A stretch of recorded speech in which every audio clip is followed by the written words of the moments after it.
Before the attack, I was a down-to-earth person. I was enjoying my life. I had future plans. Everything changed.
I've never been to hell, but I think it was hell.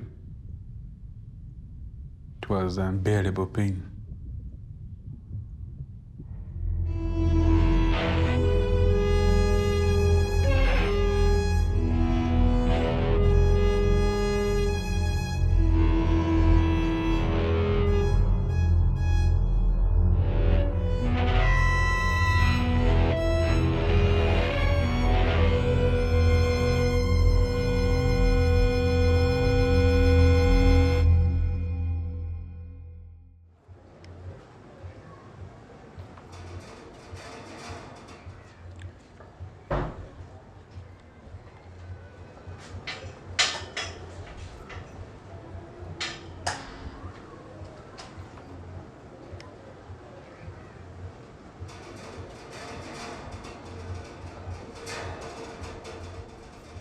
My name is Deus. I was born in 1983 in Kabale. Kabale is in western Uganda. It's green. It's a cold place. That's all I can say about it.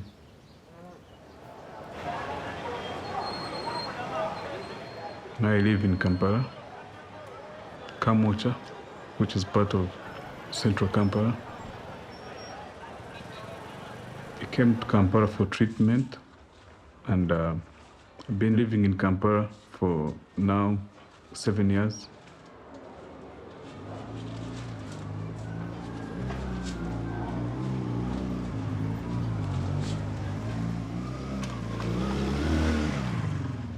The pain started immediately. I felt like as if I'm poured on hot water. I had to scream for help from the neighbors. I remember the neighbors taking me to the clinics. Just say, no, we can't handle this patient. They couldn't do anything, not even cleaning my face with water.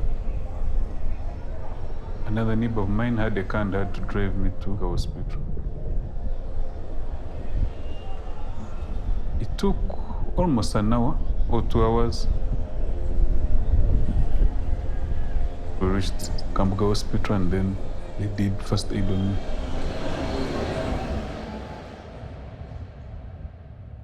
I was blinded. I wasn't seeing anything. I would hear We're talking of this person cannot survive, he's burnt. After regaining the sight, I asked someone to give me the mirror. They say, how I look. I saw myself in the mirror. But I couldn't believe it was my face.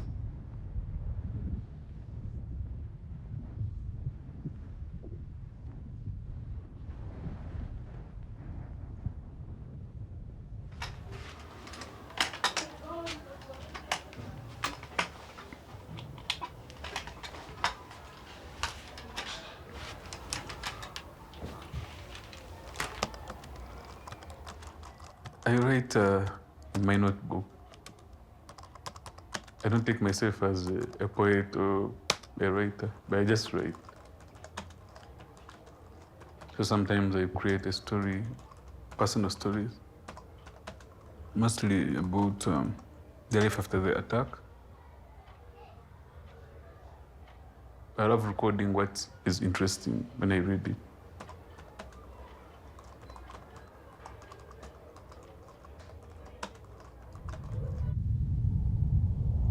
When I was in the hospital, I would fear being killed. I'd fear strangers. I reached the point of even fearing the doctors. I remember seeing bad dreams and nightmares. Lions running after me. People being buried. Burning in fire.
Operations were painful, very expensive.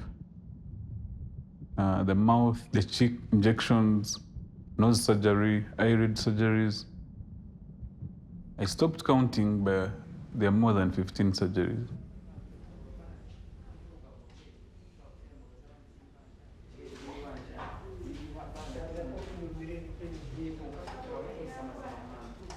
Some hide when they get the scars. Some kill themselves. In most cases, you are blamed. There are few people who can understand or who can see it as a bad thing. But most people take it as a punishment for what you did wrong. You deserved that punishment.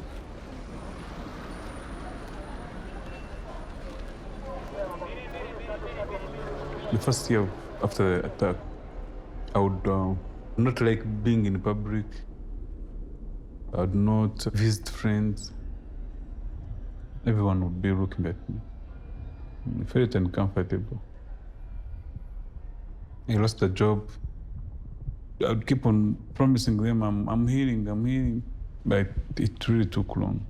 They had to replace me with someone else. I would think of being useless. I just remember pain and losing concentration, only that. Losing hope for the future. That's what I could remember in the first year.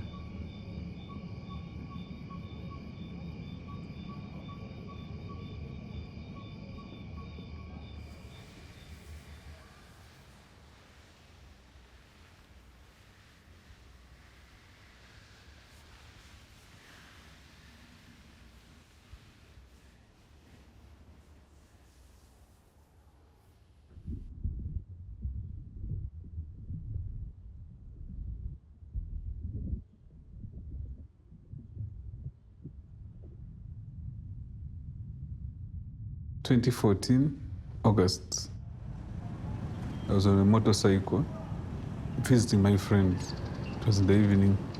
So as I was going back home, a car came from behind and hit the motorcycle I was on. I think it was an intended accident, but I can't tell by who. I was in Murago Hospital 3 weeks. Then even when I started feeling a lot of pain, my right leg had darkened. It was very dark. So the doctors explained to me that I've lost some nerves and I developed an infection.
Losing the leg,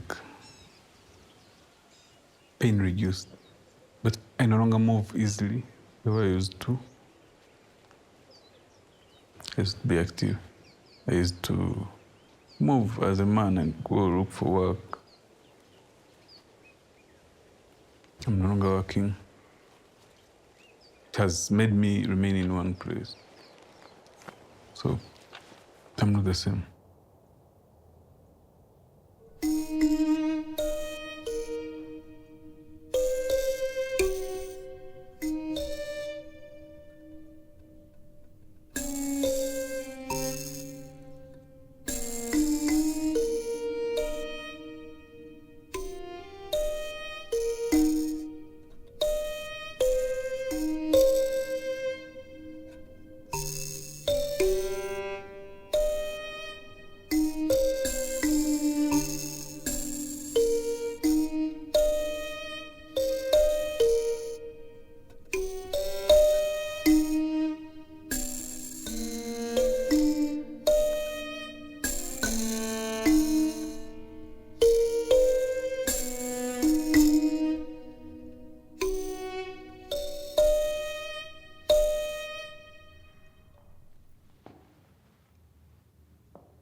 When I was recovering, sometimes I'd wake up very early and go for road work. I'd do indoor exercises, let's say push-ups, sit-ups. I continued exercising, watch movies, play games. I just try to make my brain a bit busy. Many things made me strong. My friends and relatives were the ones looking after me. They would not discriminate me. They would keep on encouraging me. They would keep saying, no, you have to attend my wedding, you have to attend my wedding, or you have to attend my party. Let's go and visit this, let's go to this party, let's go to the market, this. So I got used to the environment. Talking to other survivors, them visiting me, the doctors encouraging me. They're the ones who helped me in the recovery process.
Bye.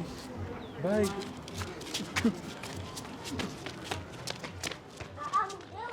I remember when I was about 10, I hid a lot in the movie centers. I liked action movies. Yeah. And we had no TV at home. So I had to go and watch the movies. I would sneak in. Or sometimes I would hide under the chairs. Then when they closed the doors, you get up and sit on the chair and watch a movie. I never got caught.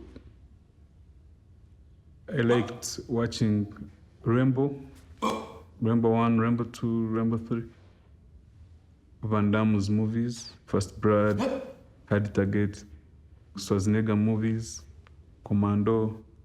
Yeah, those were my favorite movies. Old movies. They were good.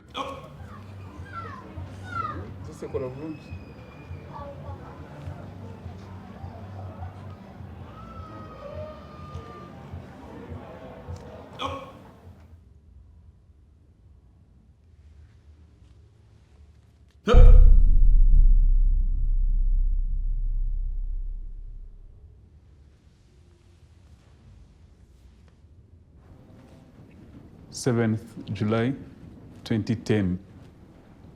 I was attacked in my room. It was early in the morning.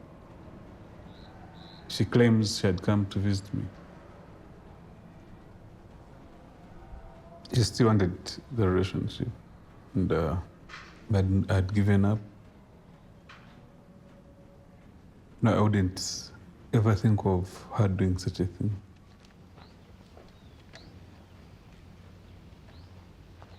So she told me, I'll do to you something that you'll never forget.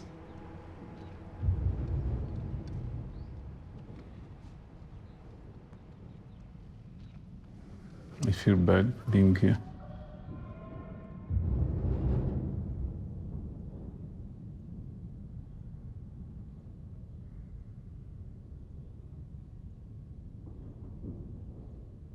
It took a year. They kept on adjourning the case. I was in court 12 times. She said it's me who was attacking her with acid. I had acid in the cup. So when I was throwing it onto her, she hit the cup and it fell back on me. I remember one time outside court, She came towards me, greeted me. She said they should forgive her. Buying acid in Uganda is easy. You can go in a shop and ask for acid. No one will ask you what you're going to do it for. Acid is available. It's there. I think it's very cheap. Anyone can afford it. There are very few acid attack cases where the judgment takes place. So my case was among the few. She was imprisoned for 4 years. Here in Uganda, it's 2.5 years. Count day and night, 24 hours there, 2 days. I went to court to look for justice. I don't call it enough justice, but at least it was some justice. She's out.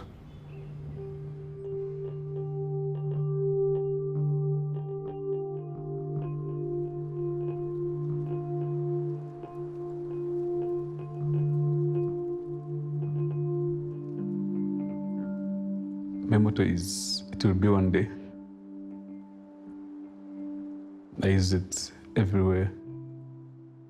When you ask me that, what it means, I tell you to add on, it will be one day.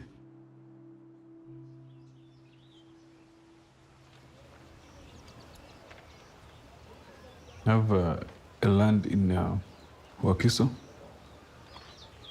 I bought it in 2014. I want a residential house where I can stay with my family. Continue with my education, do my master's degree, have like some business that can maintain the daily life, have a family, build a house for the family. To me, it will be one day.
You have to move on. You have to strengthen yourself, not to hide. You can go to the market, you can go to any place. It becomes a daily routine. People looking at you, they have to look. That's why God gave them the eyes to look. I want to remain in the normal life.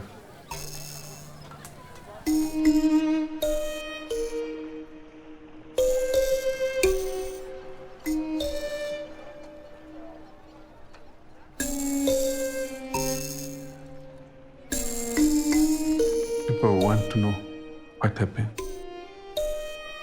And the only thing they can tell you is sorry. There's no need for the sorry. Take me the way I am. Take me as a normal person.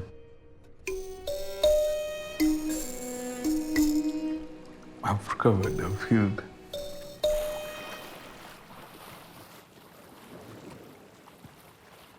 I wrote a poem burning voice. It's a message to the attackers, and it's a message strengthening survivors. It's not the end. They should be strong. They should continue pursuing their dreams. Life should go on.